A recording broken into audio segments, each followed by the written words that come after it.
Good morning, good day, good evening, greetings, and salutations with a side of a helping size. Welcome to the Safe Room featuring Security Side Quests. I am one of your hosts, Tristan Watty, and I am joined by the mysterious, the non-missing now, Marvel himself, Russ. How's it going, Russ?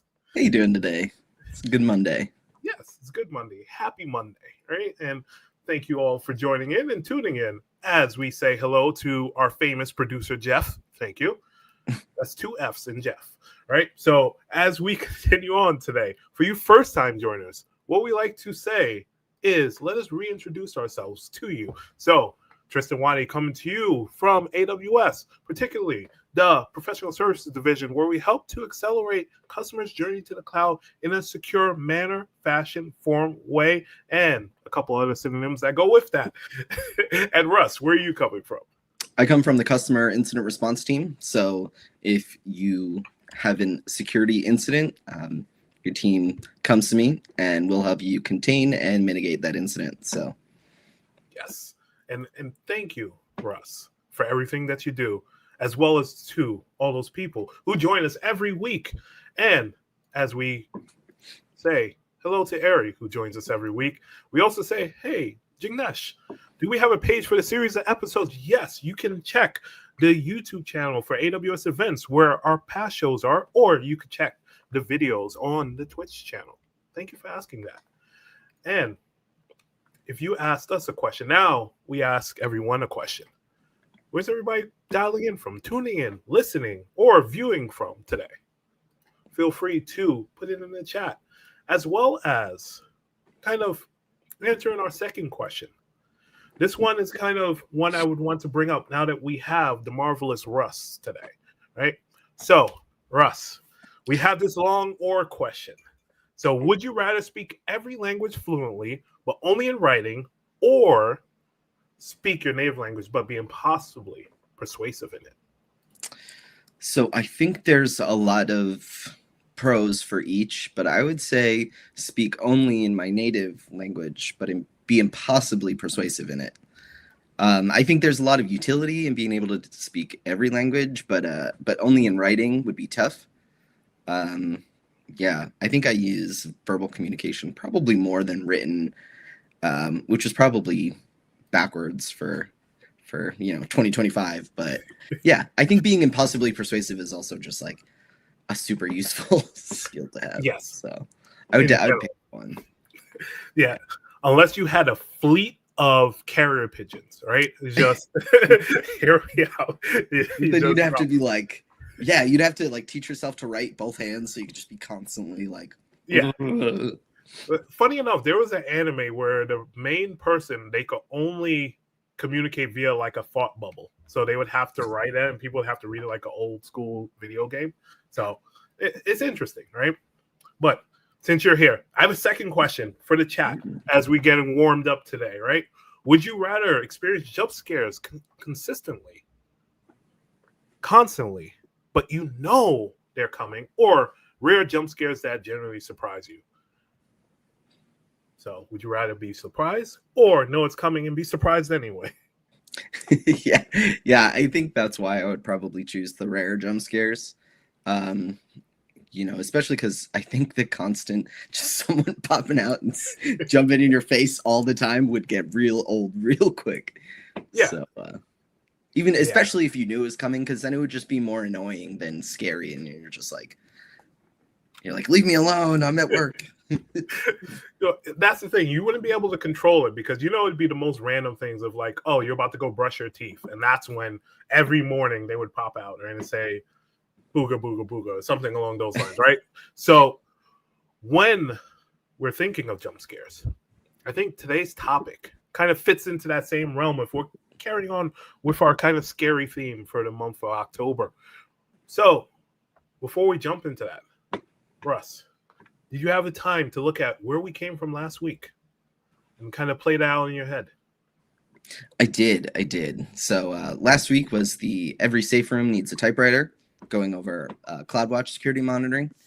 This week, we're going to talk about, our theme today is 5 nights at Parameter Store can you last until credential rotation, which is, pretty classic Dr. Tristan Watty tongue in cheek. So there's a theme. 10 billion points to you if you get that. But I think it fits what we're talking about, right? When we think of, hey, Five Nights at Parameter Store, right? If you think of a scary themed game, it might be in the same realm of that, right? Usually what we say, hey, do you rotate your credentials?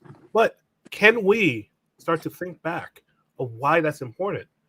That's kind of where we want to get into the basics of it, right? What are some of the secret storage fundamentals that we need to know, right?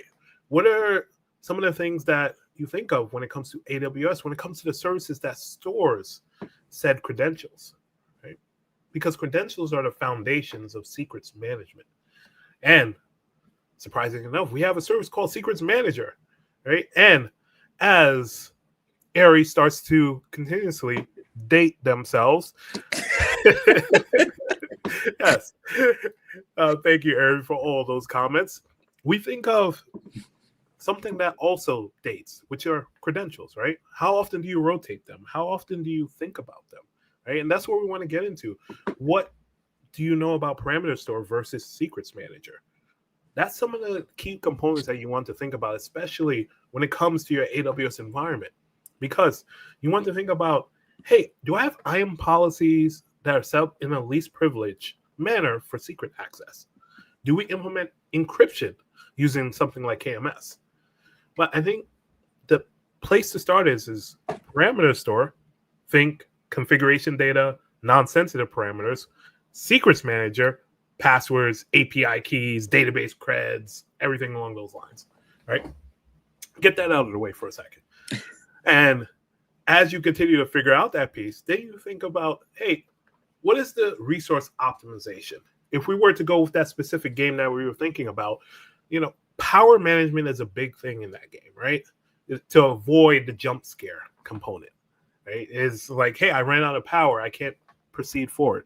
Same thing when you think about, hey, security controls cost money, but so do breaches. So what we want to focus on as well is, hey, what is that balance between security investment and operational efficiency, right? What are the strategies that you can implement for that defense in depth with an optimized viewpoint and lens? So that when you get to, let's say, emergency protocols, aka response planning, aka IR, where, Russ has an R in his name that goes with it. So when you think of that response planning, you want to think of, hey, if credentials are compromised, every second counts. So do you have something, which we will spoil a little bit later on, that can help you out with that? But I think to start off and kind of brush off some of the dust off the keyboards for today, what we should start off with is a good old-fashioned poll. So picture this. It's your first night shift. What's your biggest concern managing secrets? Outside of figuring out how the coffee machine works and everything along those lines with your first shift.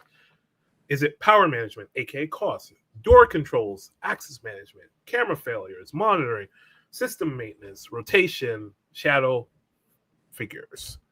You gotta pause when there's a shadow in there. I don't know why. It's some of the rules that I made up myself.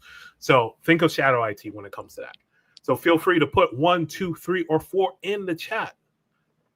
And figure 5 because I had to pause for shadow. See, you saw the rule, right? So, Russ, where do you go for this? So I think that my biggest concern is the killer rope. Oh wait, sorry, wrong one.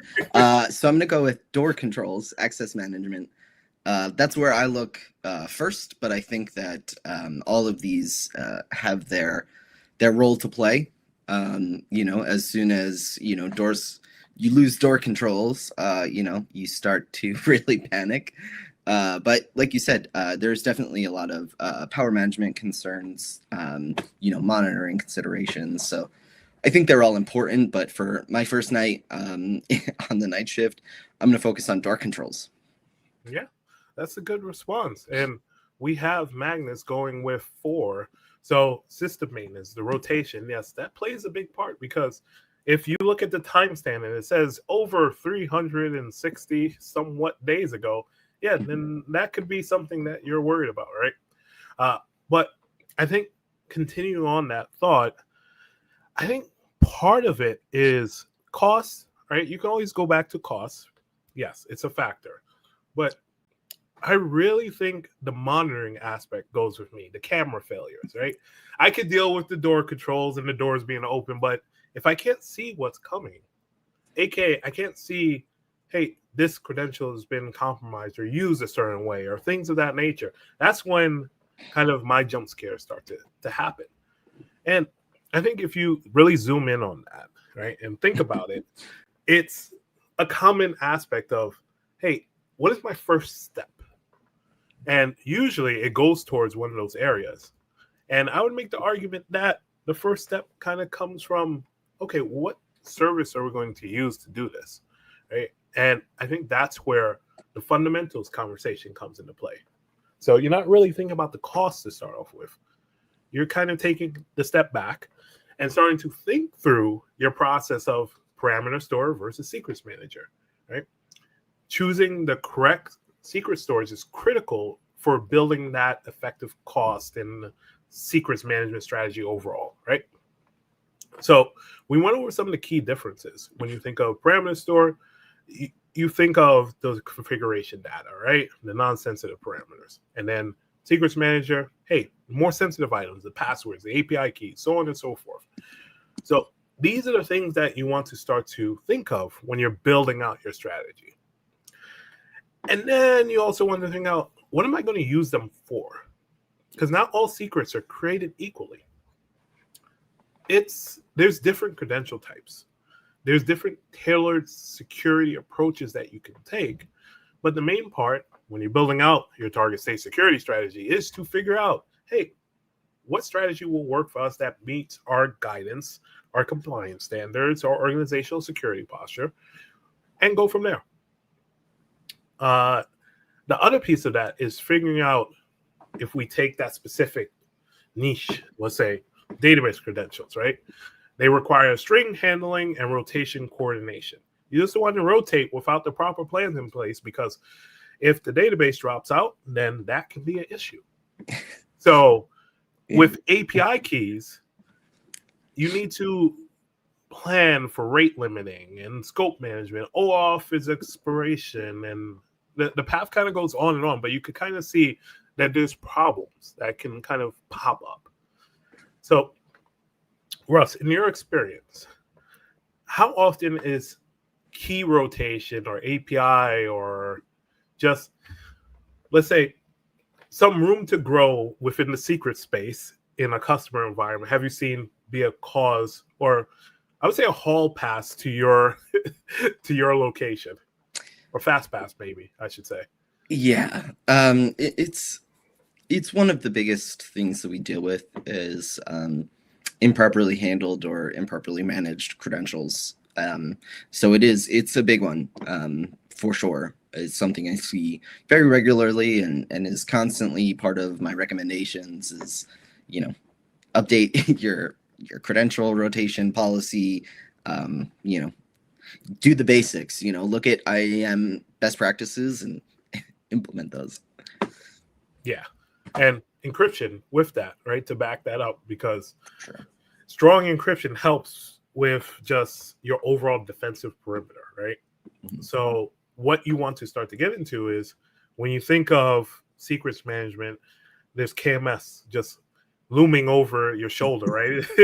That's how I picture. Yeah, it's just behind you, right? It's just like, oh, it's KMS. All right. So picture that anytime you're doing anything within, AWS when it comes to encryption as a whole, right? Because IAM policy is a big part of it. Encryption is another part of it. And starting to go through and understand the different pieces of this are very important parts of the puzzle, right? As well as just basic monitoring, right? Visibility, as I mentioned, kind of the 5 nights piece of this is, hey, what monitoring solution? We spoke about the door controls. We spoke about maybe the camera security. So can we have some visibility into viewing what is happening, right? Do we have something that we can learn from our CloudTrail logs that are picking up something, right? They're capturing these secret access events. So now, how can we leverage that to better enhance our overall security posture, our way, our form, our path forward? Then the second piece of this is, can we start to detect patterns based off of that, right? Because understanding how attackers exploit, let's say, weak secrets management will help to build, better defenses and respond to faster incidents, right? I was going to say incident respond faster, but I heard it both ways. So some of those things are, the common attack vectors, right? Suspicious access patterns, all those kind of things, right? But if we were to delve a little bit and double click a little bit more, Russ, where do we go with monitoring, right? How do we do this? Yeah, so monitoring, I mean, at large is its own conversation, right? But specifically for secrets, there's a couple of different places where we can set up our cameras, if you will. So we have a couple of the obvious ones. We have CloudWatch. You can configure that to monitor, create your own custom metrics, set up dashboards. You can also, on your custom alarms, you can input thresholds, so that way, you're not getting completely obliterated by alerts every time someone types their password in wrong or something like that. But then using not just custom metrics, but also you can log or group your logs by organization, especially when you're coming across like multi account or organization type of environments, depending on what you're working with and what your needs are for your environment. And then there's CloudTrail audit logging. That's going to be the other obvious one. That's going to allow you to track all of the API activity, looking at event filtering.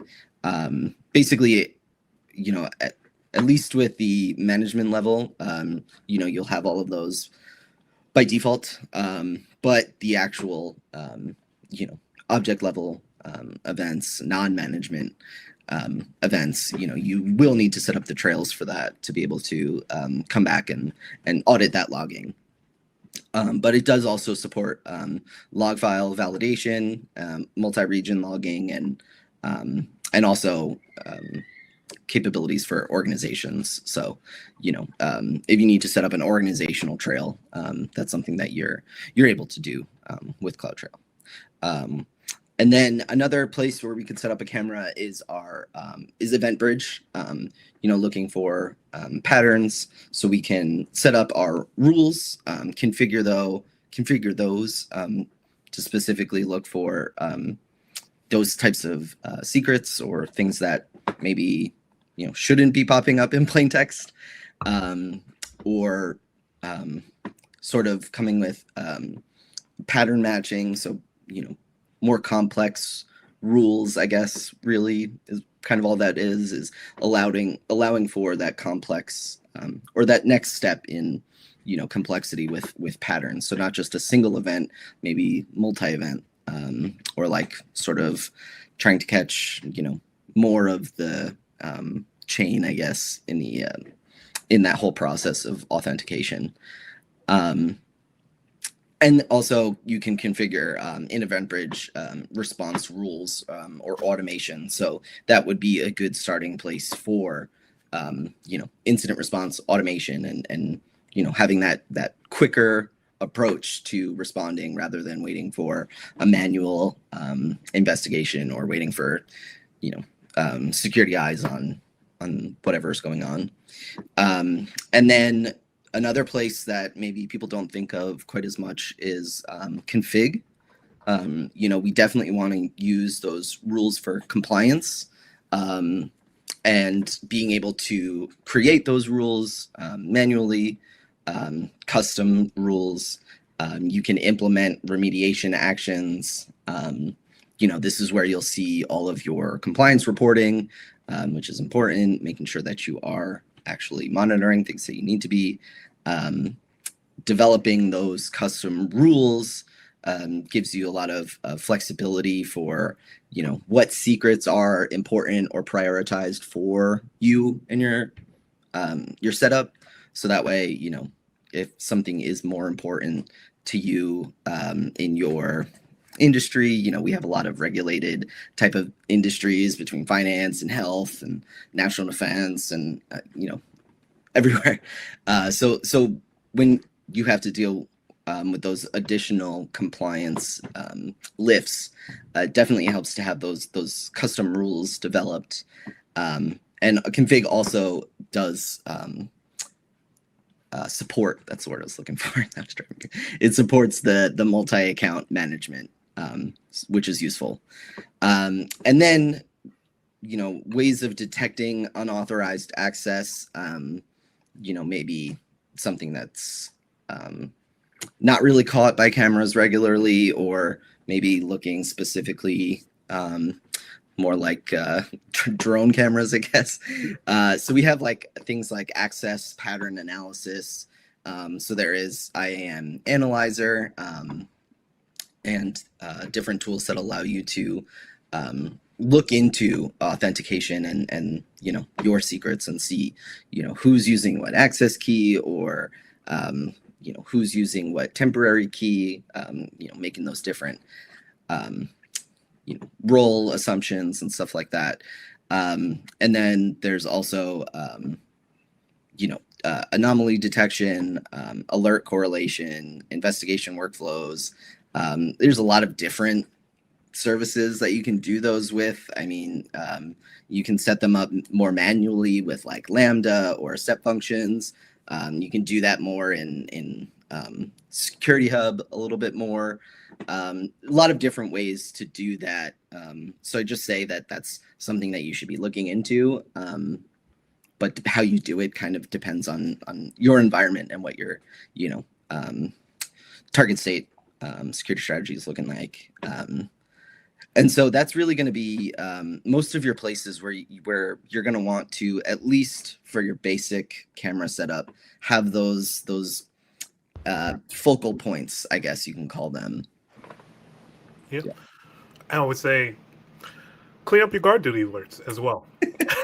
That's going to be a major item, right? Because you should have an automated workflow that's set up so something happens within your environment when it comes to your credentials or anything along those lines, that these workflows are kicking up to Russ's point, right? Because there's two sides of the house. There's the preventative and then there's the detective, right? You want to make sure that you understand all those along with the remediation aspects as well, right? Because these are the key components of building out your target state security strategy. And some of the main focuses of, hey, are we doing the right thing when it comes to our security posture within our environment? And sometimes it's just taking that step to understand, one, what is right for our current maturity level, right? Every organization has its own journey to the cloud, and it's best to take a recognized pattern and start to customize that. That's the whole point of like control tower and landing zone and some of the baseline policies. But you also got to remember what your overall business posture is. What's your overall peer strategy? What's your peer-to-peer approach? What are people in the space doing? And that's kind of where you get to first saying, don't forget to like and subscribe. And also join us for the ride as we start to embark on another side quest, and the side quest of legend as we have it, right? So for your first time joiners, thank you for joining, because today what we start to delve into is a side quest of legend. So within side quests, we delve into customer stories that we take on with a little bit of the theme in mind as we start to dissect, hey, how can we start to move forward a little bit within our own theme, our own manner, our fashion, our form? And I did my dramatic pauses and speeches. So let us just carry forth with said item, right? So today we'll pick this theme. So picture this. our customer is, let's say, a Robotics, right? They have operations across maybe 200 plus AWS accounts, and they encountered a critical situation where in their annual security audits, surprise, their security team discovered that, hey, they're spalling infrastructure. It supports everything within the environment, and everything includes the robotic control systems to customer environmental information. But it also manages their secrets as well, and they discovered a couple of vulnerabilities within their secrets management system because their secrets management was, let's say, a tad bit fragmented. So after going through said audit, they tried to figure out their path, their understanding of their own environment. So with that being said, let us dive into this legend a little bit more. So what we have here is a representation with our side quest board of exactly that situation, where we have our usual authenticated users and our usual users who are not authenticated and not supposed to be there. So external threat actors.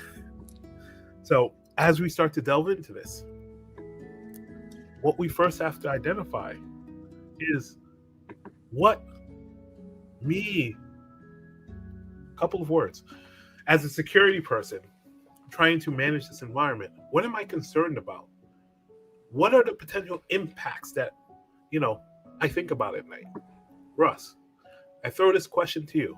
What security concerns impact your operations if you were this, organization?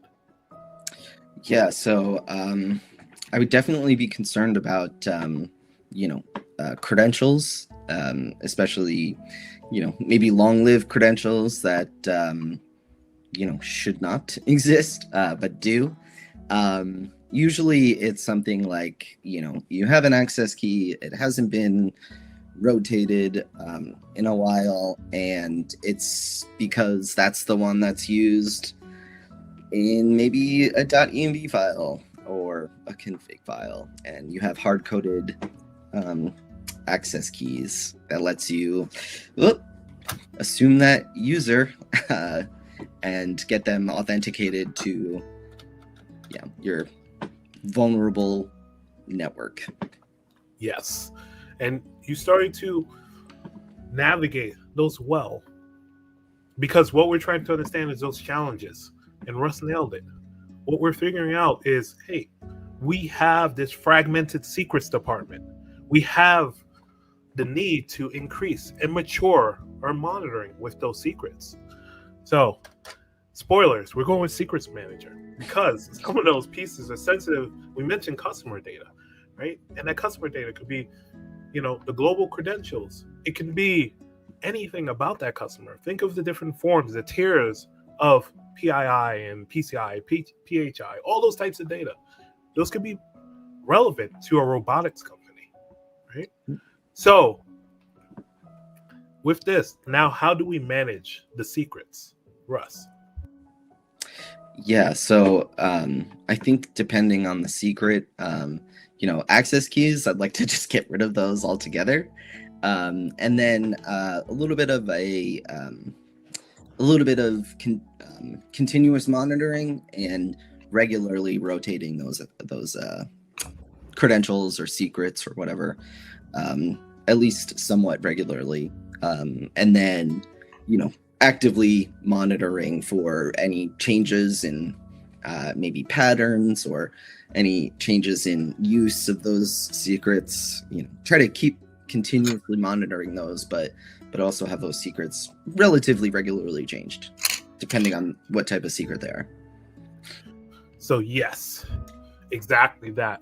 And your answer brings a tear to my eye because we are on the path of securing this environment, because what we did was we pushed these unauthorized users away a little bit, because now we have something like guard duty that is in path with secrets management, right? So if something has happened within the environment, some type of warning is needed, right?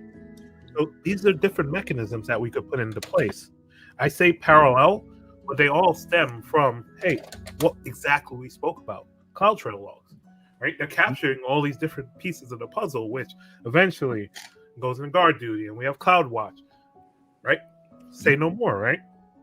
But the piece that we want to always think about is from the automation perspective of, if we continue along this proper path, if something were to happen, we have some Lambda functions to do some, remediation actions, let's say, right? Because we have our advanced warning system in place. We have our centralized secrets repository. Now, if we are sitting in our command center, right, aka our chair in our office desk, we start to figure out, okay, now I have some tracking, now I have some movement, now I have some patterns that I can start to alert on based on having something like guard duty. Now I can start to figure out, okay, I have the basic foundations.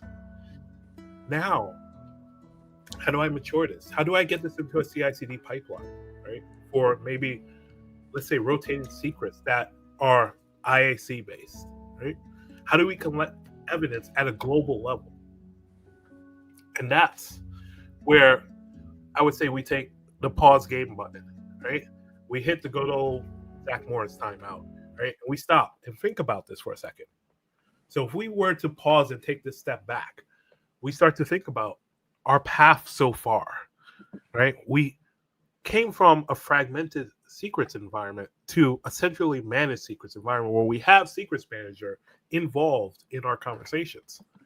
Now we start to figure out that, hey, we went from a solution that may have had us, with, I would say, a different type of music playing, a little bit sadder, but we're moving forward because of this small piece.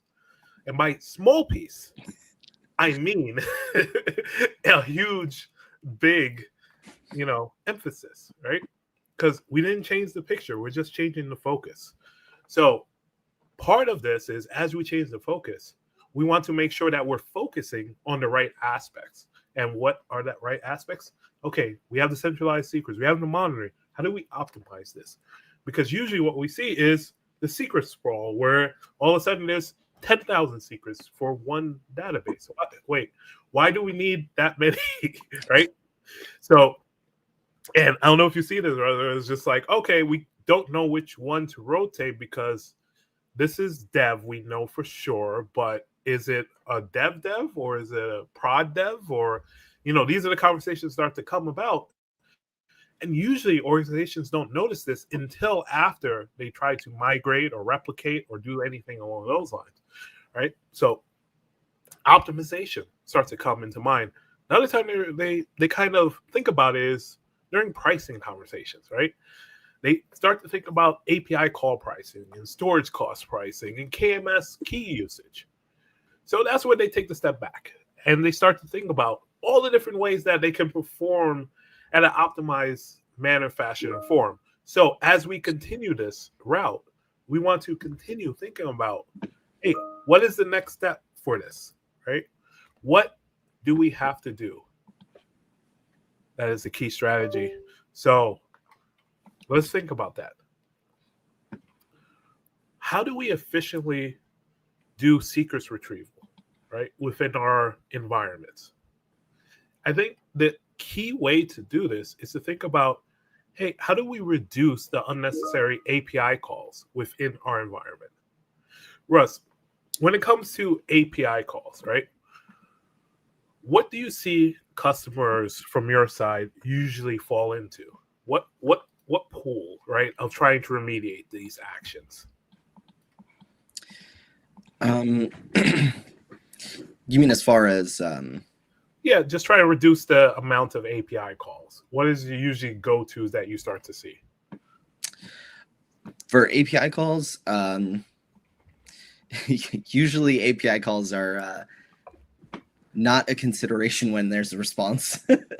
but yeah, so immediately we go to look at those, and you will see that when you are factoring cost, that could be a pattern that you could actually use to detect malicious or unauthorized activity, because they don't really follow the way that your APIs usually would go. So like if you're considering cost, a threat actor usually is considering speed because they just want to get in, get out, get whatever they're getting and get out of there as quickly as possible.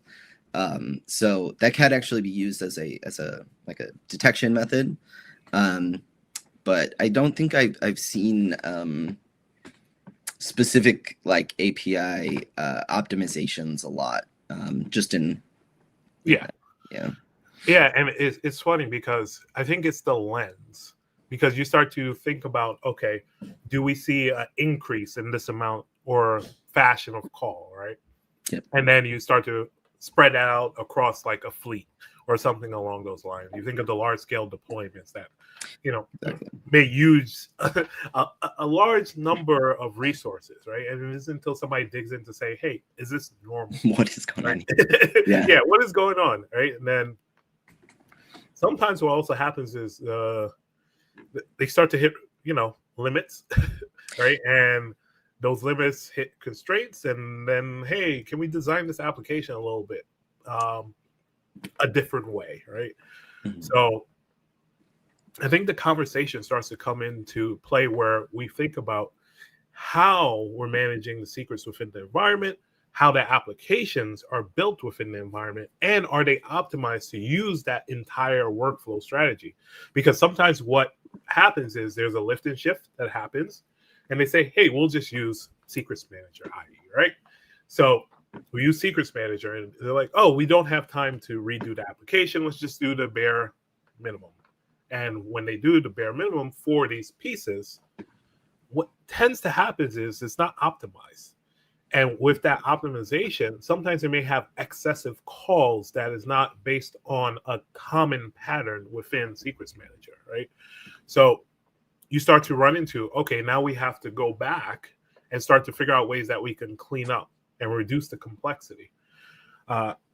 Because during a migration, what might also happen is they have the on-prem database and then they have the database within AWS. But both of them need to reach Secrets Manager, right? Because they did a partial migration.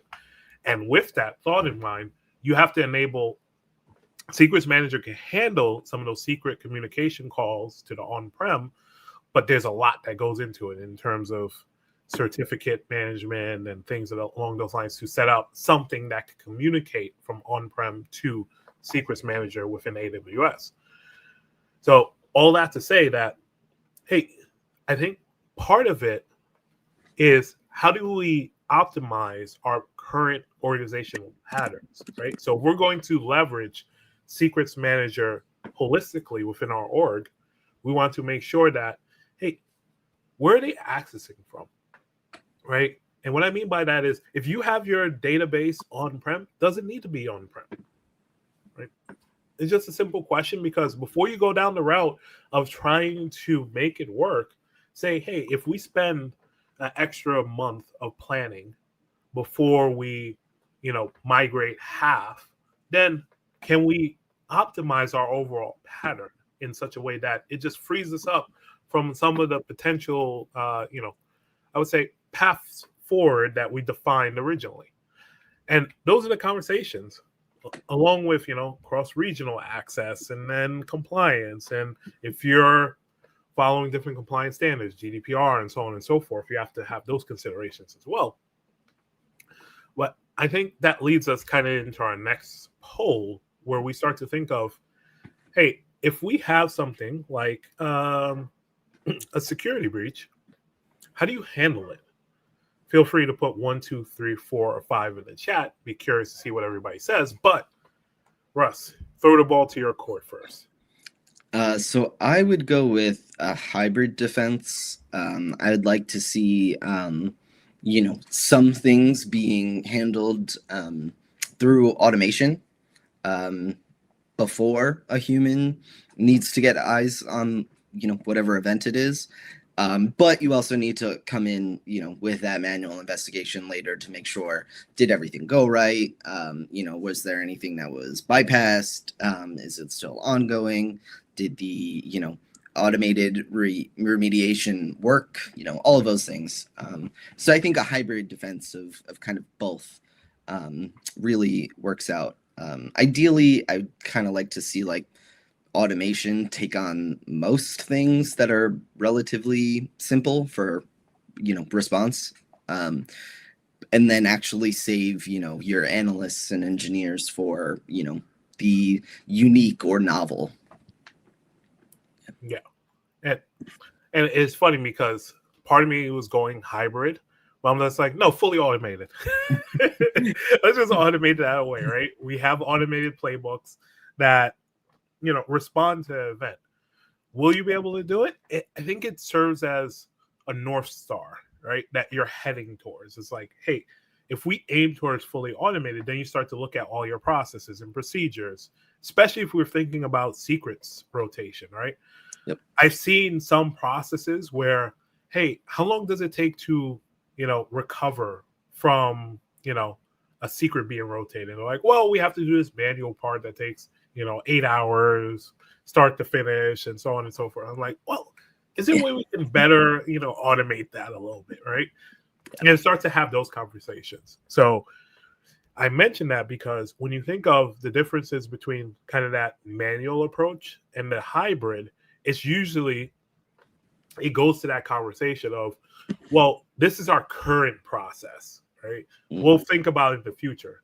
But if we push for automation, then you kind of bump it up a little bit faster, because what ends up happening is the stick in hybrid section, right? Where it's like, all right, we got it down to 5 hours from 8, but this person has to go in and click this, or deploy this IAC after, or these scripts, right? So I think that's all part of it. But I think another part of that is just your overall kind of your response, right? Whether it's pre-planned or unplanned, right? So what is part of the response planning, right? I lend the stage to you, oh great response person. Yeah, so for response planning, there's so much that goes into it. So I think just for the purposes of the show, just go into maybe some of the aspects of that response planning and implementing those, emergency protocols, if you will. So we start off with, credential rotation. Ideally, the protocols would include something like the automated rotation setup. That way, not just long-lived credentials, but any sort of secret that you have, again, depending on the type of secret, should have that timeline when it should be rotated, and enforced rotation. And then you also need to have a manual rotation process for anything that kind of happens in between those things, like, hey, I forgot my password, or, oh, oops, I accidentally, put my password in as my username and now it's in plain text, whatever. That way you can manually reset that credential or secret. And then you want to have an emergency rotation. So, hey, this happened in between those sorts of events, our normally scheduled rotation, but I think it's exposed. So we need to, rotate this immediately, get this changed. And so having that, also including version management, so that way, you can roll back to stable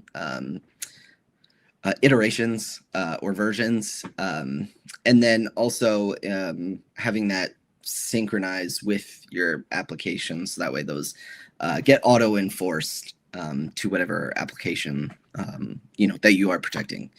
And then I'm going to quickly go through kind of the response process itself. You have your initial assessment, which should be hopefully automated as much as possible, but sometimes that's just not the case. It's something unique, novel, new, whatever. So initial assessment, basically your triage, is this an actual event? Is this an incident? Is this a false positive? What is it? So looking to see, where it comes from, what it's doing, the scope of it. You can't really contain something until you have a good picture of, its scope and what it is doing. So once you have a better idea of that, you start taking containment actions. This would be stuff like, depending on the scenario, maybe it's isolating VPCs or, deactivating credentials or secrets. It could be a bunch of different things that actually just prevent the incident from, getting any bigger. Just containing it to, what has already happened and not allowing for any additional access or anything to pile up on that. So there's a lot of different ways to do that. Depends on, the actual attack that you're facing or whatever alerts you're facing. And so you will have to, at some point, do some sort of manual investigation, whether it's to ensure that the automation went properly, to confirm containment and or mitigation. Depends on the situation, but that is something that you will have to eventually manually investigate. So hopefully there's, incident response plans, run books, based on the situation, that are also specific to your environment. So hopefully there's something like that to be able to, quickly run through, especially when you're in an incident. The manual part can be sometimes overwhelming. So it does help to have just that checklist, like, this is what we need to do. Here's what we do. Press these buttons type of thing. So, whether it's go to Security Hub and validate this finding, or, go into CloudTrail and see if this, resource was created by the unauthorized user, whatever that is. And then you'll have to also take into consideration the communication aspect. You're not going to just need to communicate with the technical people. You may be communicating with a third-party forensics investigator or us here at CERT. And, you're going to want to have engineers knowing and whatever they need to know, which is usually the more technical aspects. But you also want to keep leadership and, legal and all of these different teams appraised of what's going on. So, having, dashboards and or automated, emails, for example. There's a whole bunch of different things that you can do. But it's just, how do you keep everyone apprised of, the information that they need to know during an incident? So that's something that you have to, actually plan for before time. And documentation requirements. So like I said earlier, without documentation, people don't know what to do, especially in a stressful event or a time-sensitive event. That causes that level of stress because, of the outside pressure, whether it's because, you're losing data or, you only have a 48-hour ransomware deadline, whatever it may be. There's going to be some sort of stressor that really does take, all of your higher level functions and just throws them right out the window. So really does, become extremely important and impactful to have those things written out, whether it's, just a run book or maybe an automated run book or something like that. You still have to have it documented on what to do in what situation and kind of have that, documented and prepared ahead of time. The one piece I would also add into that is usually there's a conference bridge, right? Within that conference bridge is some of what Russ was saying, right? The outside stressors on top of the people trying to fix, on top of, the people saying, hey, what's going on, right? They're trying to communicate. Because usually within, it's funny when you're playing out a tabletop, right? It's usually you have those conversations of like, okay, who's included in the bridge? Well, we have to have legal, we have to have marketing, we have to have, the security, the platform, the infrastructure, the CISO, all these people join the call, right? And right off the bat, everybody has their roles. And this is where, within a good IR, I'll let Russ finish that last bit of that sentence in a bit, comes into play, right? Of knowing what everybody's role is, right? By having those defined roles, it helps to reduce some of those pressures, right? Of, okay, what are we trying to figure out right at this step? If we have secrets that have been potentially compromised, what is, the focus of that compromise, right? Or what is the scope, I should say, of that compromise as a whole, right? So figure out these different pieces of the puzzle are, I think, an important aspect. And as we start to speak about it, we start to get into a place where we have to take that pause because we're getting hold on. Let's take that step back and say, hey, what can you do exactly, right? We felt the music building up because what we have to do is first get the good old certificate knowledge, as we popped out on the screen, but also you have to figure out how to build some knowledge of the questing variety, right? And you may say, hey, what is that?